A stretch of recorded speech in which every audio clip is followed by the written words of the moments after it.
為什麼你越不計較，占你便宜的人越得寸進尺？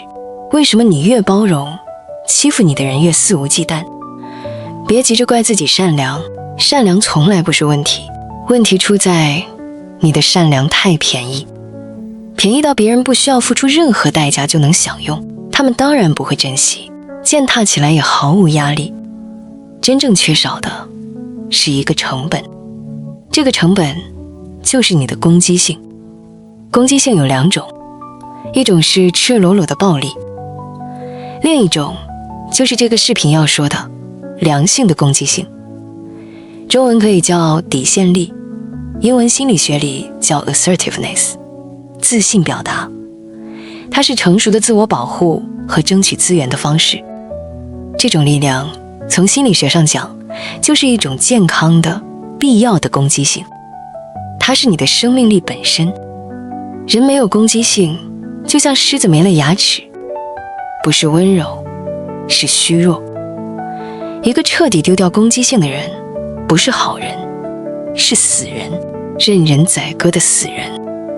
今天這些話是說給老實人聽的。我會告訴你，為什麼你必須找回你的攻擊性，以及它是怎麼消失的。還有，繼續軟弱下去，你最後會付出什麼代價？話不好聽，但你自己心裡清楚，這都是真話。先說你為什麼不能沒有攻擊性。攻擊性是你活下去的本錢，是你爭資源、保地盤、護家人的原始動力。小孩想搶回自己的玩具，就不加思索地伸手去拿，那是天性。成年人想升職、想加薪，保護自己的家庭和尊嚴，靠的也是這股勁。它是你一切行動和創造的底層燃料。弗洛耶德說過，人的本能裡天生就有生存和攻擊的驅力，你刻意壓制它，就是跟本能对抗。中國人自古講文武之道，一味的文而不武，就是待宰的羔羊。你連自己的利益都不敢爭，誰還會把你當回事？這不是什麼高大上的道理，這是生存常識。那你的攻擊性是怎麼丟的？首先是原生家庭，其次是學校，然後是社会的原因。父母教你聽話，老師教你守規矩，社会教你合群，沒人教你要質疑，要有個性。乖孩子有糖吃，但有獠牙的狼才能生存。你一表達不滿，他們就說你脾氣臭；你一堅持己見，他们就批評你自我為中心。久了你就信了，你覺得攻擊性是壞的，是不能有的。你甚至以為順從就能換來尊重，妥協就能得到和平。你被騙了，那只會招來更多欺負。心理學上有個概念叫習得性無助，就是你經過多次失敗後，徹底放棄反抗。別人侵犯你，你不出聲；佔你便宜，你笑笑了事。你以為這是大度，其實你只是在訓練他們。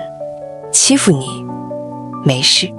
繼續軟弱的代價，就是你的慾望會越來越少，不敢再爭，甚至沒人尊重你。因為你自己都不尊重自己。歷史上有個很典型的例子，明朝的建文帝，一味寬容，一味退讓，最後被親叔叔朱棣奪了江山，就只因為他少了一份守住江山該有的狠勁和果斷。人一旦失去必要的鋒芒，別人就會長驅直入，肆意踐踏你的領地。這不是比喻，是事實。你每退一步，別人就進2步，直到你退無可退。到那時，再想奪回來就難了。良性攻擊性作為一個人的標配，它讓你敢拒絕，敢翻臉，敢把話砸在桌上，告訴別人，從我這裡就是說不過去。孔子都說，以直報怨，不是以德報怨。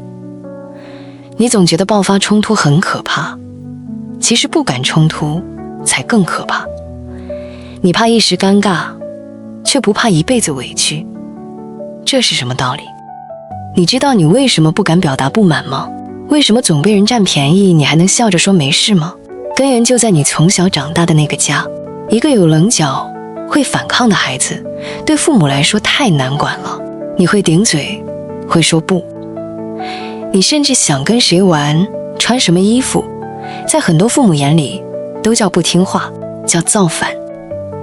他們真正想要的不是一個有思想的人，而是一個聽話的寵物，省心順從，還能滿足他們看我孩子多乖的自戀心理。你一旦反抗，就會挨罵，甚至挨打，直到把你所有稜角磨平。慢慢你會覺得表達自己不對，爭取利益可恥。就這樣，你變成了他們眼裡的好孩子。這還不算完，還有整個社會的大環境因素。因為一個溫順的社會最好管理，一個全是好人的世界最穩定。從你走進學校那一刻開始，他們就教你聽話，遵守紀律，教你集體利益永遠大於個人。他們用槍打出頭鳥這種老話嚇唬你，灌輸給你以大局為重的價值觀念。他們只希望你變成一顆普通的螺絲釘，安穩、沉默，隨便擰在哪兒都行。他們怕你有想法，因為有思想的人不好控制，所以他們会一直告訴你，攻擊性是危險的，是會吃虧的。於是你变成了一隻羊，唯唯諾諾的氣場就像一張請柬，上面寫着5個大字：快來欺負我。這不是什麼新鮮事。魯迅在一篇演講文章《無聲的中國》裡說，人的性情總是喜歡調和折中的。譬如你說，這屋子太暗，需在這裡開一個窗，大家一定不允許。但如果你主張拆掉屋頂，他們就會來調和，願意開窗了。你不敢要求拆屋頂，甚至不敢要求開窗，結果就是一輩子活在黑暗裡。中國傳統文化裡總講忍為高，但很多人忘了後面還有一句：忍無可忍，無需再忍。一味的忍耐不是修養，是軟弱。心理學上有個概念叫界限意識，沒有界限的人注定被入侵。你可能會說，忍一時海闊天空，怕衝突，怕得罪別人。那我問你，別人為什麼不怕得罪你？他們手軟了嗎？為什麼只有你在怕？因為你被馴化了，你習慣了委屈才是正常的。這是病，一種叫不好意思的病，得治。要想活得有尊嚴，就要像孔子說的，以直報怨。別人怎麼對你，你就怎麼對他。對你好，你就对他好，他欺負你，你就要還回去。這不是小心掩飾的冤冤相報，是保持平衡。開始你會覺得不習慣，會良心不安，但這是重啟人生的必經之路，總比一輩子當個軟柿子強。一個從不敢表達攻擊性的人，不可能有良好的人際關係，只會有施虐與受虐，壓迫與服從。人必自愛，而後人愛之。你不想一輩子這樣，就忘掉從小到大被灌輸的那套禮貌、謙讓、體面、顧全大局。你肯定會顧慮，這樣是不是太過分？這樣搞會被人討厭。我告訴你，人這東西很現實，你老是和氣，他就覺得你好欺負；你敢翻臉，別人反而開始尊重你。人性慕強是刻在基因裡的本能。老祖宗早就說過，畏威而不懷德，所以人只會敬畏力量，不會感謝善良。如果有人想當眾踩你立威，你必須當場讓他下不來台，事後再抱怨就沒用了。那一刻，所有人都在看，你忍了，他們就默認你好欺負，後續的欺負會源源不斷。你反擊了，哪怕是輸了場面，也規矩立下了，以後才沒人敢隨便動你。這不是情緒衝動，這是戰略決策。